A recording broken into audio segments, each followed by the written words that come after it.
जब भी कोई व्यक्ति गौतम बुद्ध के संघ में शामिल होता था तो बुद्ध उसे सबसे पहले शांत रहने के लिए कहते थे। ध्यान की अवस्था में जाने से पहले उस भिक्षु को शांत रहना सिखाया जाता था। आज के दौर में हर तरफ सौरी शोर है। इसकी वजह से दिमाग में तनाव पैदा होना लाजमी है। ऐसे में अगर आप हर रोज कुछ देर मौन रहने का अभ्यास करते हैं तो इससे आपके तनाव पैदा होने वाले हार्मोन के लेवल में कमी आती है। इससे आपका दिमाग शांत होता है, गुस्सा नियंत्रित रहता है और तनाव बढ़ाने वाले हार्मोन्स का लेवल घटता है।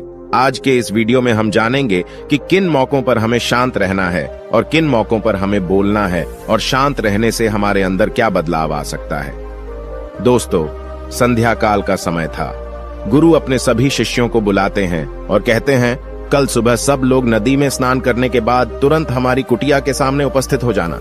सभी इसी से हैरान रह जाते हैं कि हम लोगों ने कुछ गलती की है क्या, लेकिन गुस्से से यह कहते हैं कि हो सकता है कि गुरुजी कल सुबह कुछ अच्छी बात बताने वाले हैं। सब लोग रात को सही समय पर सो जाते हैं और सुबह उठकर सभी लोग नदी में स्नान करने के बाद वापस गुरुजी के सामने उपस्थित हो जाते हैं। गुरु कहते हैं, आज हम तुम सबको चुप रहने के फायदे के बारे में बताऊंगा।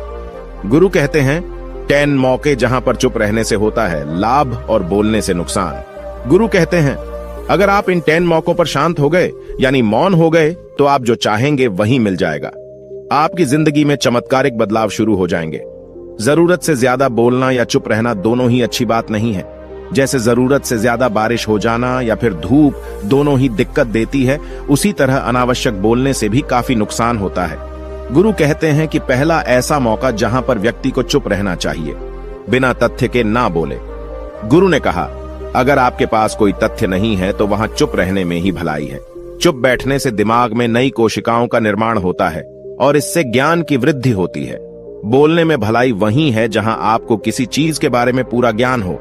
अगर आप बिना तथ्य के कहीं बोलते हैं या फिर बेवजह बोलते हैं तो आपका वहां मजाक भी बन सकता है। अगर आपके पास पर्याप्त जानकारी नहीं है, ऐसी जगह पर बोलने से आपका मजाक तो बनी रहेगी, साथ ही साथ लोगों का भरोसा भी आपसे उठने लगेगा। इसलिए ऐसी जगह पर शांत रहो जहां तुम्हें पता ना हो कि क्या बोलना है क्या नहीं। कई बार कुछ लोग ऐसे होते हैं जो हर जगह अपनी उपस्थिति बताने लगते हैं। उन्हें पता नहीं होता है कि हमें क्या बोलना है, लेकिन फिर भी बोलते जाते हैं और फिर बाद में दूसरे लोग उनके जाने के बाद उनका मजाक उड़ाते हैं। जब तक आपको उस तथ्य के बारे में अच्छा ज्ञान नहीं है, उसके बारे में पता नहीं है, तो वहां चुप रहना ही ज्यादा समझदारी है। गुरु ने कहा, दूसरा ऐसा मौका जहां पर व्यक्ति को चुप रहना चाहिए।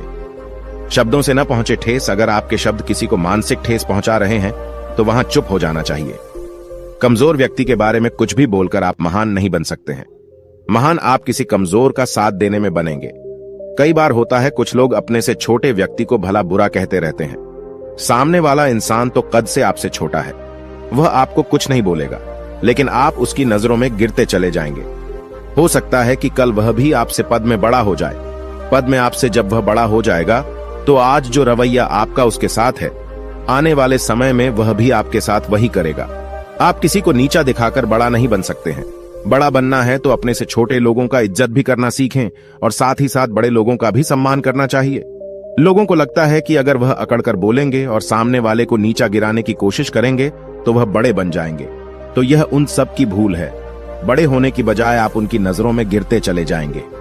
गुरु ने आगे कहा, इसलिए शिष्यों, तुम सब जब भी बोलना आदर भाव से बोलना ताकि तुम्हारी बात लोगों को अच्छी लगे।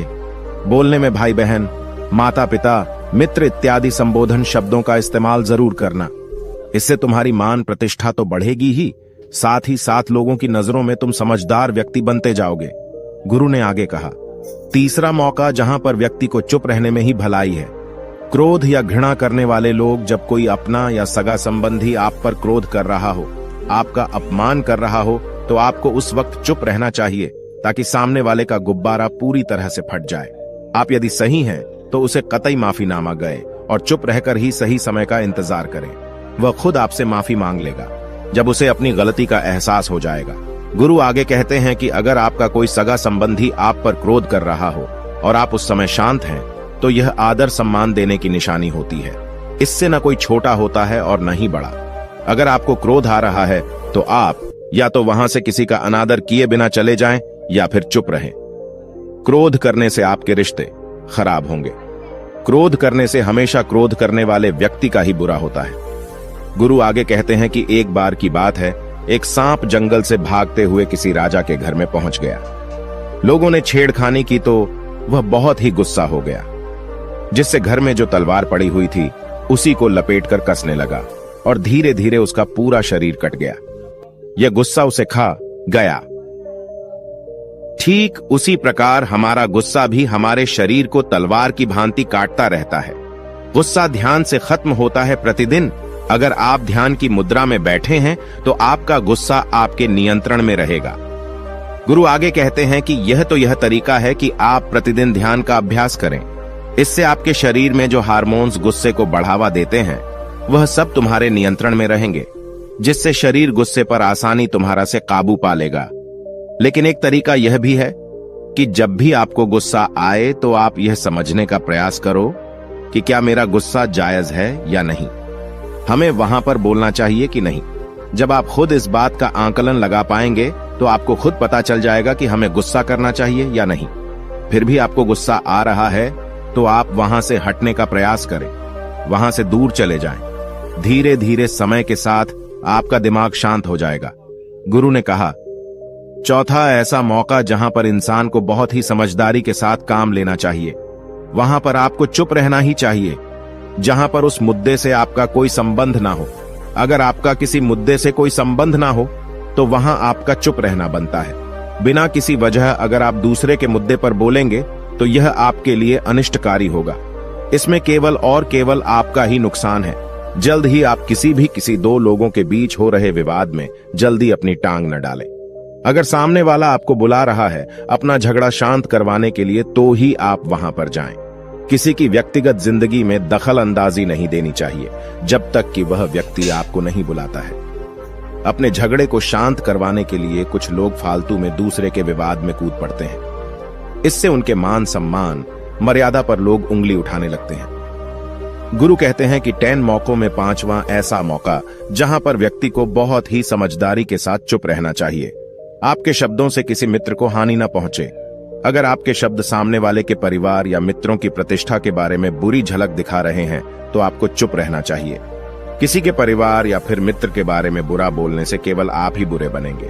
जो चीज आसानी से खत्म की जा सकती है उसे अपने शब्दों से बड़ा न करें। बिना चिल्लाए बात करने का प्रयास करते रहना चाहिए। अगर आप बिना चिल्लाए कोई बात नहीं कह सकते तो आपका चुप रहने में ही भलाई है।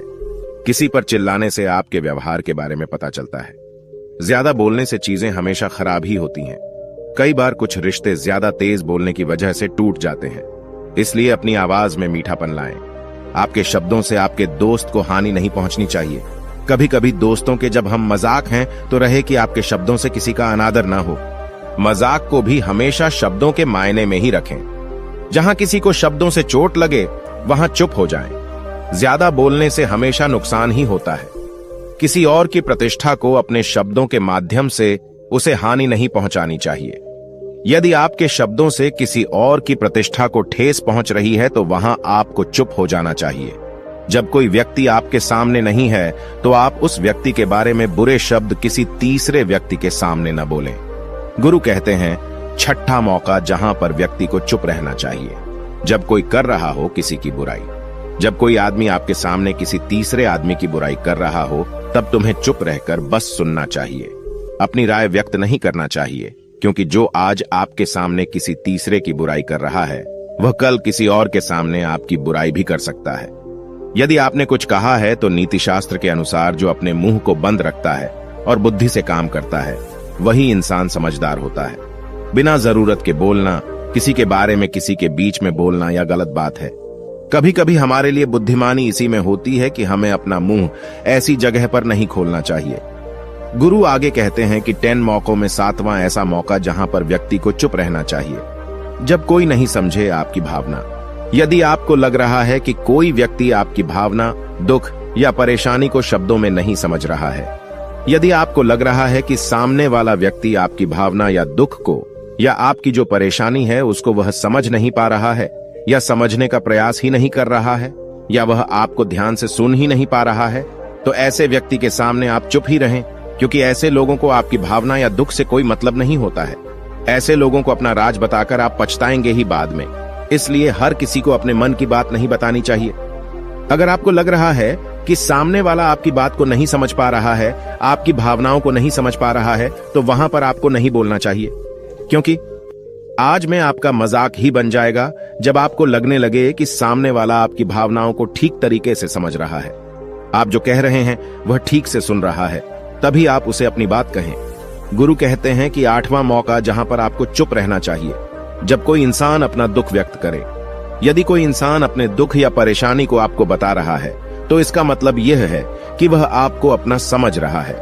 ऐसे में तुरंत ही उसे समाधान बताने के बजाय चुप रहकर उसके दुख या समस्या को सुने। उसके दुख या समस्या को किसी और को न बताएं। वह इसलिए नहीं बता रहा है कि उसकी समस्याओं का समाधान कर देंगे, बल्कि वह इसलिए भी बता रहा है कि सामने वाला उसकी बात को समझ रहा है। कई बार बताने से दुख कम हो जाते हैं। आपको अपना दुख इसलिए बता रहा होगा कि उसे लग रहा है कि आप उसकी बात को समझ रहे हैं। दुख बांटने से कम हो जाता है।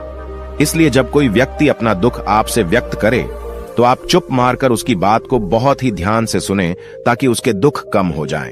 उसके मन का बोझ हल्का हो जाए, क्योंकि उसके मन में जो भी बातें थीं वह आपको सब बता दिया। गुरु आगे कहते हैं कि 10 जगहों में 9 ही ऐसी जगह जहां पर आपको चुप रहना चाहिए।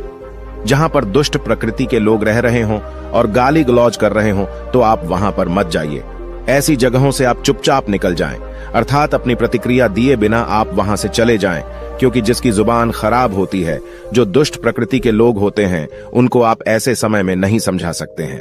जब उनका दिमाग पूरी तरह से शांत हो जाए, तभी वह आपकी बात सुनेंगे।